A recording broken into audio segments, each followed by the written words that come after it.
ha tenido una posición pública clara en relación a la despenalización del aborto en materia de violación e incesto. Esta posición se fundamenta justamente en dos elementos fundamentales. El primer elemento es el contexto social de riesgo que existe en el país. En este país hay riesgo por ser mujer. En este país el riesgo de la violencia está en la calle, está en los hogares, está en las escuelas. Ese riesgo nos exige a todos, a toda la institucionalidad del Estado, a actuar y actuar con eficacia. El riesgo, se lo ha dicho aquí y se lo ha mantenido durante muchas intervenciones en el anterior debate y en este también. Hay estadísticas del sector público y del sector privado que establecen efectivamente que hay embarazos adolescentes, que hay violaciones, que hay impunidad frente a las violaciones y que frente a eso hay también criminalización a las mujeres que optan por enfrentar la violencia y enfrentar un embarazo forzado. Ese contexto social de riesgo se agudiza más porque hay un marco jurídico penal limitado. Es un marco en donde se criminaliza a las mujeres que abortan, se contemplan limitadas excepciones, no se aplica para violación de las mujeres en general y porque no se visibiliza la situación de las niñas y las adolescentes. Esta posición que tiene la Defensoría del Pueblo se basa en 4 elementos. El marco constitucional ecuatoriano, que es claro y que establece varios principios y varios derechos específicos, como el derecho a la igualdad, el derecho a una vida libre de violencia, el libre desarrollo de la personalidad, el derecho a tomar decisiones libres e informadas, el derecho a la no revictimización y el derecho a la seguridad humana. Se basa también en la legislación que ustedes mismos han aprobado, esa legislación que exige la prevención y la intervención en materia de violencia contra la mujer. Se basa también en políticas públicas, la Agenda Nacional de las Mujeres y las personas LGBTI. Se basa fundamentalmente, además, en la posición y el debate que se ha dado en materia de derechos humanos a nivel de los principales órganos del sistema de Naciones Unidas y del sistema interamericano en esta materia.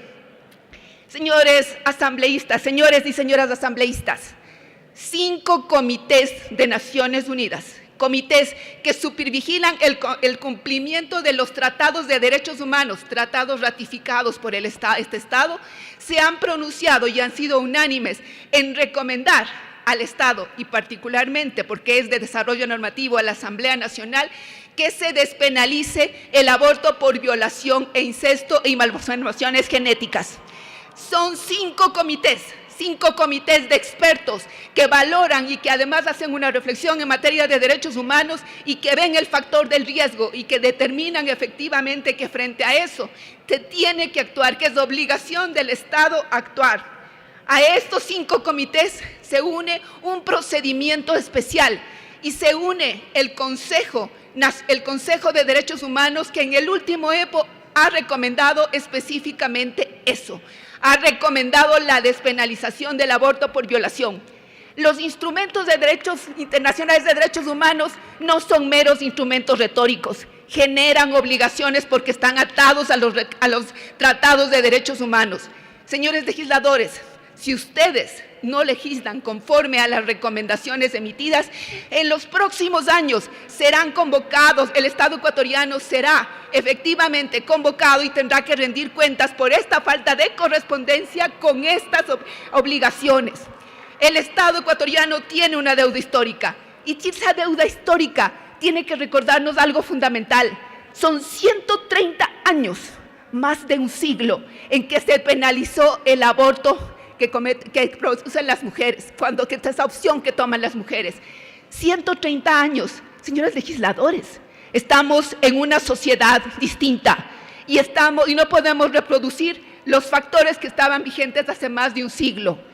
Esta reflexión exige un debate amplio, exige reconocer que el aborto es un tema de derechos humanos, que la violencia contra la mujer es una violación de los derechos humanos, que perpetuar efectivamente los procesos de criminalización hacia las mujeres por tomar la decisión del aborto y más aún en los casos de violación contribuye a perpetuar una cultura de violencia.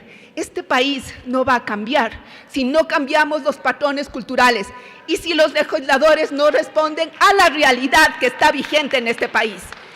Es importante, señores legisladores, y esto en materia de derechos humanos es fundamental, la visión de alteridad.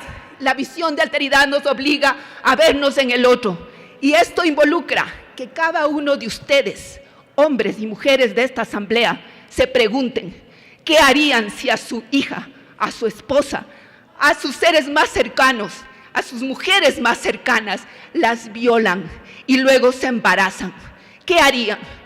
No piensen que esto es para terceros. Esto con el factor riesgo nos puede ocurrir a cualquiera de nosotras. Y frente a eso hay que legislar. El debate no es entre la libertad y la vida. No es solamente un problema de la concepción o no. El problema es un problema por rescatar la vida digna. Y tener vida digna significa tener la capacidad de decidir, tener condiciones materiales de existencia y no estar sometido a violencia. El Estado ecuatoriano necesita hacer un cambio en sus reflexiones. Necesitamos promover el debate y ser consecuentes con la Constitución. La ética laica tiene que prevalecer. Esa ética que nos condiciona a todos los funcionarios del Estado a no responder por nuestras convicciones personales, sino efectivamente a promover el reconocimiento de la pluralidad, el reconocer que hay una realidad que debe cambiarse. Señores legisladores y señoras legisladoras, ustedes tienen una deuda con el país. Un siglo, más de un siglo en que este país no ha reconocido el derecho de las mujeres a decidir. Una situación de violencia en la calle. Frente a eso hay que tomar decisiones serias y eso involucra, sí, ser responsables, tener coraje y sobre todo tener la conciencia de que si hacemos una reflexión en ese sentido, no solo las mujeres serán beneficiadas, hombres y mujeres del Ecuador que habitan en este país tenemos el derecho a una vida digna. Muchas gracias.